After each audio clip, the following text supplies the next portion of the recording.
प्रिय मित्रों नमस्कार, स्वागत है आपका हमारे चैनल में। आज आपके समक्ष स्वधा स्तोत्रम और पितृदेव स्तोत्रम प्रस्तुत करने जा रहे हैं। स्वधा स्तोत्रम पितृदोष और पितृशाप को जीवन से दूर करने का रामबाण उपाय है। पितर वे पूर्वज हैं जो हमसे पहले रहते थे और हमारे पूर्वज थे। पितर देवताओं के समकक्ष होते हैं। हमारा शरीर, हमारा अस्तित्व हमारे पूर्वजों के कारण ही अस्तित्व में आया है। पितृदोष तब होता है जब हमारे पूर्वजों और दिवंगत पूर्वजों की आत्माओं को शांति नहीं मिलती। 3 प्रकार के प्रभाव होते हैं जिनसे पितर हमारे जीवन को प्रभावित करते हैं: पितृ ऋण, पितृ श्राप और पितृदोष। पितृदोष तब लगता है जब पिता की ओर से 7वीं पीढ़ी तक और माता की ओर से 4थी पीढ़ी तक के पूर्व कम उम्र में मृत्यु को प्राप्त हो गए हों या उनकी अप्राकृतिक मृत्यु हुई हो। पितृदोष परिवार के सदस्यों के जीवन में गंभीर और अज्ञात समस्याएं पैदा कर सकता है। पितृदोष के कारण पारिवारिक विवाद, स्वास्थ्य संबंधी समस्याएं, विवाह न हो पाना, संतानहीनता, मानसिक या शारीरिक रूप से विकलांग बच्चों का जन्म, कम उम्र में बच्चों की मृत्यु या बार बार गर्भपात होना, आत्महत्या की प्रवृत्ति, अवसाद और व्यसन जैसी समस्याएं हो सकती हैं। स्वधा स्तोत्र को ब्रह्मवैवर्त पुराण प्रकृति खंड में दर्शाया गया है। ब्रह्मा जी स्वधा स्तोत्र में बताते हैं, भगवान ब्रह्मा ने वचन दिया है कि केवल स्वधा कहने से ही पवित्र नदी में स्नान का लाभ मिलता है। स्वधा शब्द को 3 बार दोहराने से श्राद्ध, कलश और तर्पण का लाभ मिलता है। यदि कोई व्यक्ति श्राद्ध के दिन 3 बार स्वधा शब्द का उच्चारण करता है तो उसे 100 श्राद्ध कर्मों का पुण्य प्राप्त होता है। आइए शुरू करते हैं। अथ स्वधा स्तोत्रम। स्वधोच्चारण मात्रेण तीर्थ स्नानी भवे नरः, मुच्यते सर्व पापेभ्यो वाजपेय फलम लभे। स्वधा स्वधा स्वधेत्येवं यदि वारत्रयं स्मरेत्, श्राद्धस्य फलमाप्नोति कालस्य तर्पणस्य च। श्राद्धकाले स्वधा स्तोत्रम् यः शृणोति समाहितः लभेच्छ्राद्वशतानां च पुण्यमेव न संशयः। स्वधा स्वधा स्वधेत्येवं त्रिसन्ध्यं यः पठेत् नरः, प्रियां विनीतां स लभेत् साध्वीम्, पुत्रं गुणान्वितं। पितॄणां प्राणतुल्या त्वं द्विजजीवनरूपिणी, श्राद्धाधिष्ठातृ देवी च श्राद्धादीनां फलप्रदा। बहिर्गच्छ मन्मनसः पितॄणां तुष्टिहेतवे, सम्प्रीतये द्विजातीनां गृहीणां वृद्धिहेतवे। नित्या त्वं नित्यस्वरूपासि, गुणरूपासि सुव्रते, आविर्भावस्तिरो भावः सृष्टौ च प्रलये तव। ॐ स्वस्तिश्च नमः स्वाहा स्वधात्वं दक्षिणा तथा निरूपिताश्चतुर्वेदे षट्प्रस्ताश्च कर्मिणाम् पुरासीस्त्वं स्वधा गोपी गोलोके राधिका सखी धृतोरसि स्वधात्मानं कृतं तेन स्वधा स्मृता इत्येवमुक्त्वा स ब्रह्मा ब्रह्मलोके च संसदि तस्थौ च सहसा सद्यः स्वधा साविर्बभूवः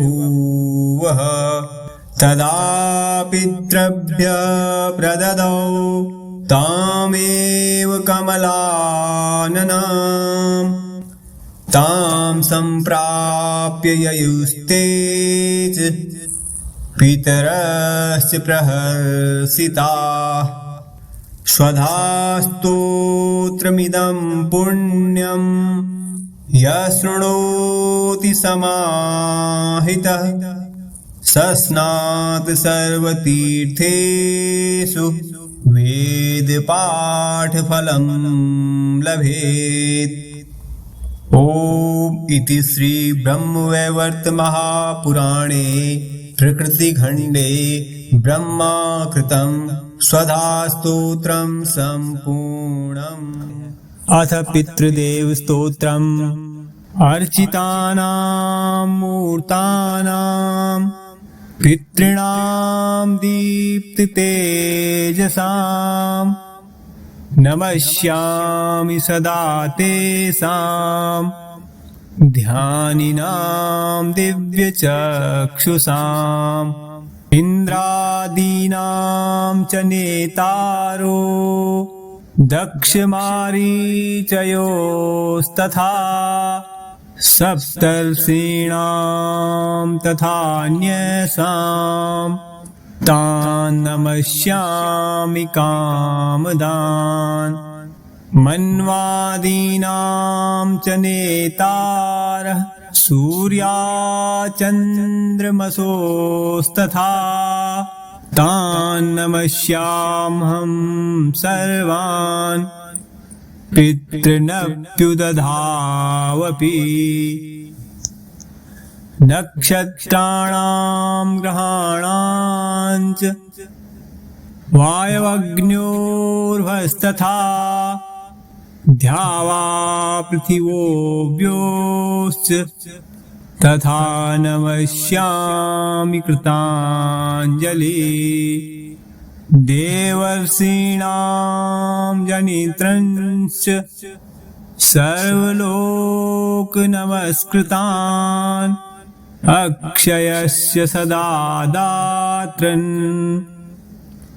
नमस्येऽहं कृताञ्जलिः प्रजापतेः कश्यपाय सोमाय वरुणाय च योगेश्वरेभ्यश्च सदा नमस्यामि कृताञ्जलिः नमो गणेभ्यः सप्तभ्यस्तथा लोकेषु सप्तसु स्वयंभुवे नमस्यामि ब्रह्मणे योगचक्षुषे सोमाधारान् पितृगणान् योगमूर्तिर्धरांस्तथा नमस्यामि तथा सोमम् पितरं जगतामहम् अग्निरूपांस्तथैवान्यान् नमस्यामि पितॄन्हम् अग्निसोममयं विश्वं यदेतदशेषतः ये तु तेजसि ये चैते सोमसूर्याग्निमूर्तयः जगत्स्वरूपिणश्चैव तथा ब्रह्मस्वरूपिणः तेभ्योऽखिलेभ्यो योगिभ्यः पितृभ्यो यता मनसः नमो नमो नमस्तेस्तु मे प्रसीदन्तु स्वधा भुज इति पितृस्तोत्रं सम्पूर्णम्। अथ स्वधा स्तोत्रम्। स्वधोच्चारणमात्रेण तीर्थस्नानी भवेत् नरः मुच्यते सर्वपापेभ्यो वाजपेयफलं लभेत्।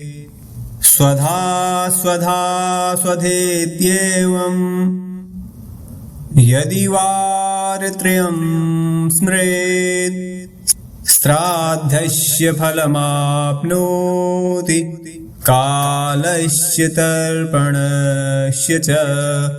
श्राद्धकाले स्वधा स्तोत्रम् यः शृणोति समाहितः लभेत् श्राद्धशतानां च पुण्यमेव न संशयः। स्वधा स्वधा स्वधेत्येवं त्रिसन्ध्यं यः पठेत् नरः प्रियां विनीतां स लभेत् साध्वीम् पुत्रं गुणान्वितं। पितॄणां प्राणतुल्या त्वं द्विजजीवनरूपिणी श्राद्धाधिष्ठातृदेवी च श्राद्धादीनां फलप्रदा। बहिर्गच्छ मन्मनसा पितॄणां तुष्टिहेतवे सम्प्रीतये द्विजातीनां गृहीणां वृद्धिहेतवे। नित्या त्वं नित्यस्वरूपासि गुणरूपासि सुव्रते आविर्भावस्थिरो भावः सृष्टौ च प्रलये तव। ॐ स्वस्तिश्च नमः स्वाहा स्वधा त्वं दक्षिणा तथा निरूपिताश्चतुर्वेदे षट्प्रस्ताश्च कर्मिणाम्। पुरासीस्त्वं स्वधा गोपी गोलोके राधिका सखी धृतोरसि स्वधात्मानं कृतं तेन स्वधा स्मृता। इत्येवमुक्त्वा स ब्रह्मा ब्रह्मलोके च संसदि तस्थौ च सहसा सद्यः स्वधा साविर्बभूवः। तदा पितृभ्यः प्रददौ तामेव कमलाननां तां सम्प्राप्य ययुस्ते च पितरस्य प्रहर्षिताः। स्वधा स्तोत्रमिदं पुण्यं यः शृणोति समाहितः स स्नात् सर्वतीर्थेषु वेदपाठफलं लभेत्। ॐ इति श्री ब्रह्मवैवर्त महापुराणे प्रकृतिखण्डे ब्रह्माकृतं स्वधा स्तोत्रं सम्पूर्णम्। अथ पितृदेव स्तोत्रम्। अर्चितानां मूर्तानां पितॄणां दीप्ततेजसां नमस्यामि सदा तेषां ध्यानिनां दिव्यचक्षुषाम् इन्द्रादीनां च नेतारो दक्षमारीचयोस्तथा सप्तर्षीणां तथान्यसां तान् नमस्यामि कामदान् मन्वादीनां च नेतारः सूर्याचन्द्रमसोस्तथा तान् नमस्याम्हं सर्वान् पितॄनप्युदधावपि नक्षत्राणां ग्रहाणां च वायवग्न्योर्भस्तथा द्यावा पृथिवोऽव्योश्च तथा नमस्यामि कृताञ्जलि देवर्षीणां जनित्रंश्च सर्वलोकनमस्कृतान् अक्षयस्य सदा दात्रन्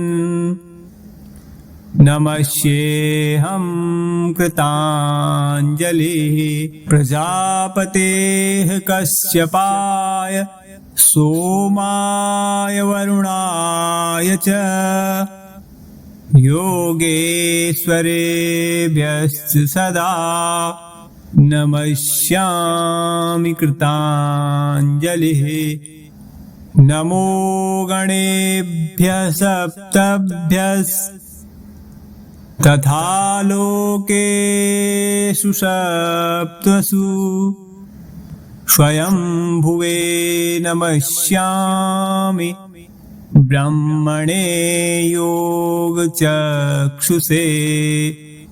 सोमाधारान् पितृगणान् योगमूर्तिर्धरांस्तथा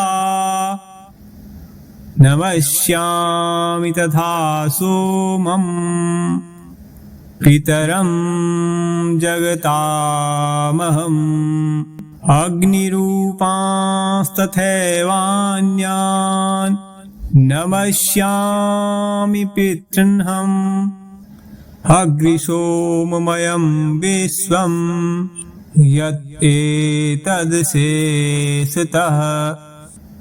ये तु तेजसि ये चैते सोमसूर्याग्निमूर्तयः जगत्स्वरूपिणश्चैव तथा ब्रह्मस्वरूपिणः तेभ्योऽखिलेभ्यो योगिभ्यः पितृभ्यो यता मनसः नमो नमो नमस्तेस्तु मे प्रसीदन्तु स्वधा भुज इति पितृस्तोत्रम संपूर्णम्।